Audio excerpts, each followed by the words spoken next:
আসসালামু আলাইকুম। আমি কড়াই চাপিয়ে দিলাম। কড়াইয়ে তেল দিয়ে দিচ্ছি বড়ি ভাজার জন্য।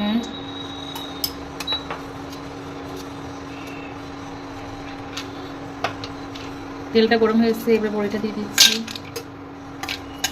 ভেজে নেবো বড়িটাকে লাল লাল করে। লাল লাল করে ভাজা হয়ে গেছে, এবার আমি তুলে নিচ্ছি।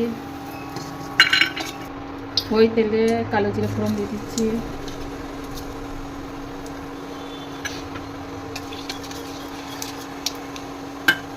কালো জিরে সুন্দর গন্ধ বেরিয়ে এলে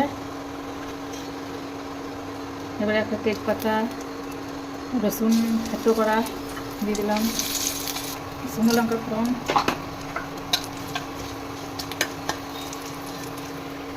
পেঁয়াজ দিয়ে দিচ্ছি। পেঁয়াজটা হয়ে এসছে, দিয়ে আমি কেটে রাখা আলু, বেগুন, সিম সব দিয়ে ভালো করে নাড়িয়ে নেব। একবার ঢেকে রেখে দিচ্ছি। এবারে বন্ধুরা আমি খুলে দেখি, দেখে নতুন জল বেরিয়ে পানি বেরিয়ে গেছে। এবারে পালং শাকটাকে দিয়ে দিচ্ছি।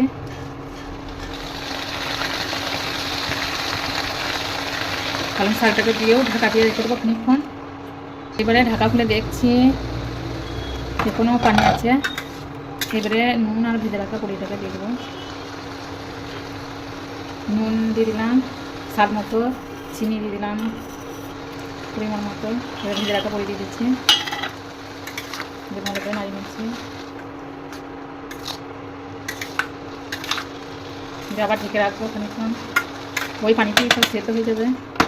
এইটা বন্ধুরা নেবে ঢাকাটা খুলে দেখছি, প্রায় ভাবার দিকে আলু বেগুন সেদ্ধ হয়ে গেছে।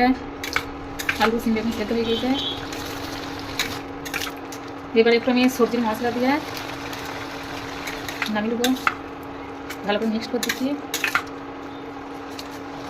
নামিয়ে নেবো। আমি বন্ধ করে দিয়েছি ইন্ডাকশানের। এটা গরম গরম ভাতে জাস্ট জমে যাবে, দেখবেন।